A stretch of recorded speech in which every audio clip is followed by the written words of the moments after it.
তো আপনারা দেখতে পাচ্ছেন আমাদের নিজস্ব গাছ থেকে 2টি ডাব পাড়ানো হয়েছে, আমরা এই 4 জন মিলে খাবো।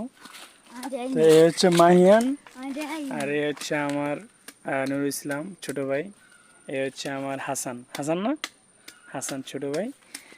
আর পিছনে যেটা ওই যে আপনারা লকট গাছ থেকে লকট পাড়তে যাকে দেখেছিলেন, ওর নাম হচ্ছে মাহিয়ান। তো এই হচ্ছে আমাদের মাহিয়ান ছোটটা। হ্যাঁ, কে আপনি কি চেহারা রূপ জ্বালাইছে নাকি? দেখেন না, দেখেন না। তো এই আর কি, তো আমরা ডাব খাবো। তো দেখতেই পাচ্ছেন যে ছোট একটা ডাব, এটা আমার ছোট ভাই দিচ্ছে। ওটা আরো বেশি, ওটা বড় না। ওটা এমন আছে নারিকেলের ছোট ছোট, ওই যে নারিকেল আছে না নরম, একটা হলো কুড়াইতে হয় আর একটা কুরান লাগে না, ওটাতে এটাও তো মনে আছে না? আমার একটু ধরো তো শালা ভাই, দিয়ে আমি খাবো, তুমি ধরো। বিসমিল্লাহ, তুমি ভালো করে ধরো।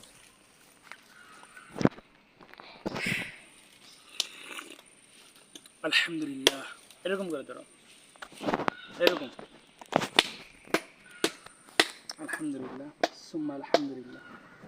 আল্লাহ তাআলার নিয়ামত শুকরিয়া আদায় করে শেষ করা যাবে না। যে দেশ বাড়িতে না আসলে নিজের গাছ থেকে নিজের খাবার, সুস্বাদু ফল যদি না খান, বোঝা যাবে না কত বড় একটা নিয়ামত। তো যাই হোক, তো খাচ্ছি আলহামদুলিল্লাহ, খুব মিষ্টি একটা পানি।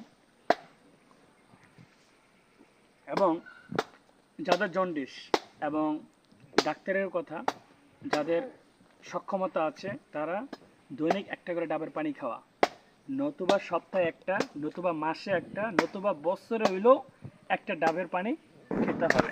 এই যে আমাদের আরেকজন জন্ডিস আগা লোক, এই যে, হ্যাঁ, তো সে অসুস্থ, তো আবার সে নিজে খাবে বলে তো ডাব পাড়ানো হয়েছে, বাকি তারা 3 জন মিলে একটা ডাব খাবে। তো আমি ছোট একটা ডাব নিয়েছি যাতে আমার জন্য একটা হয়ে যায়। তো কি করব, 2টাই পাড়ানো হয়েছে, উচিত ছিল 4টা পাড়ানো, 4 জনের 4টা, কিন্তু ওরা হয়তো বা নষ্ট করে ফেলবে। তো যার কারণে একটা ডাব দিয়ে ওরা 3 জনে খাচ্ছে। আর অবশ্য আমি না আসলে ওরা হয়তো বা 3 জনে 2টা মিলে একটা খেয়ে ফেলতো না, হাসান? আচ্ছা, যাই হোক, তো আজকে ভিডিও এই পর্যন্ত। সকল সুস্থ থাকুন, ভালো থাকুন। গ্রাম দৃশ্য বলে সৌন্দর্য, প্রাকৃতিক দৃশ্য, তো এটা এখানে না আসলে বোঝা যায় না। তো আমি তো খাইলামই, তো আপনারা আমাকে দেখতেই পেলেন। তো ভিডিওটি যদি ভালো লাগে থাকে তাহলে অবশ্যই আমাদের চ্যানেলটি সাবস্ক্রাইব করে আমাদের সাথে থাকুন। যারা ফেসবুক থেকে দেখছেন তারা অবশ্যই লাইক, ফলোয়ার এবং কমেন্ট করতে ভুলবেন না। যারা টিকটক থেকে যারা দেখছেন তারা অবশ্যই আমাদের লাইক দিয়ে ফলোয়ার হয়ে বন্ধু হিসেবে পাশে থাকবেন। আর যারা ইউটিউব চ্যানেল থেকে যারা দেখছেন তারা অবশ্যই আমাদের চ্যানেলটি সাবস্ক্রাইব করে বন্ধু হিসেবে পাশে থাকবেন।